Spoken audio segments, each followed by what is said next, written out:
So why else should we study happiness? Why should you take this class? Well, the Greater Good Science Center, we believe, and why we've offered this class, is that the topics that you're going to learn about, the practices that bring happiness, really countervail some alarming trends that social scientists have documented in the past 30 years about American society. So for example, one thing that's really clear is in the last 30 years, people in the United States have become more lonely as part of our fast-paced culture. Data suggests that we have 1/3 fewer close friends than we did a generation ago, that a quarter of people in survey data report that they have no close friends at all. More people are spending time with strangers as opposed to close friends. There is this epidemic of loneliness that we've documented in the social sciences in the past 30 years. And loneliness is really costly for individuals. It's related to increased stress. It's related to reduced happiness, to sleep dysfunction, to problems, as you'll learn, in your immune system and your neurophysiological profile. And we think that the substance of this course is a corrective to that trend to loneliness.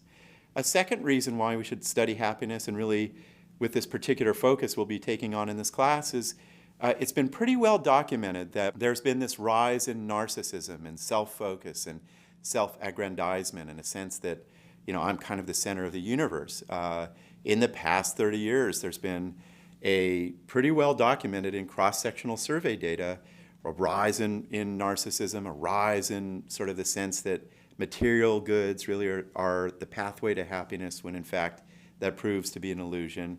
There's been a kind of a decrement, at least in self-report data, in the past 30 years in how connected people or empathetic people are to other people's concerns.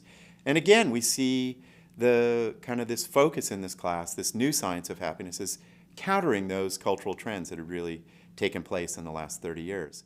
Finally, a lot of what you're going to learn about in this class, about gratitude and kindness and generosity and compassion and cooperation and mindfulness and forgiveness, and a lot of these great themes counter yet another trend that most Americans are really concerned about right now, which is the rise of inequality, right?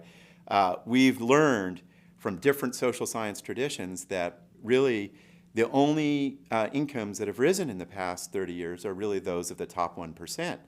They've grown in the last 30 years by 278%. The middle class has either flatlined or just grown modestly, say 35, 40%. We know that CEOs earn 1 to 200 times as much as their workers they manage today. In 1979, that ratio was only 30 times.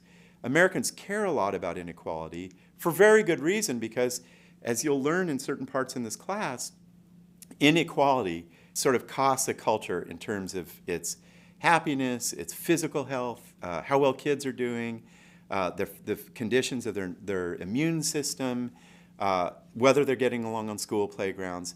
And yet again, we have good data that suggests that the themes that you'll learn about in this class, themes like gratitude, themes like kindness or altruism or volunteerism or compassion, are really important antidotes, if you will, to excessive inequality, which seems to be running through our culture. So yet another good reason to kind of dive deep into this material of human happiness.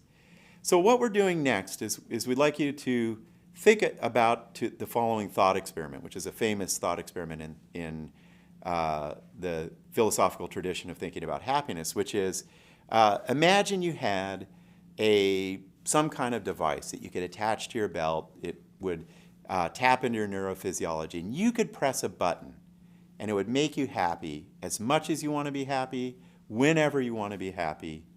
Would you press that button knowing what you know now, and why or why not?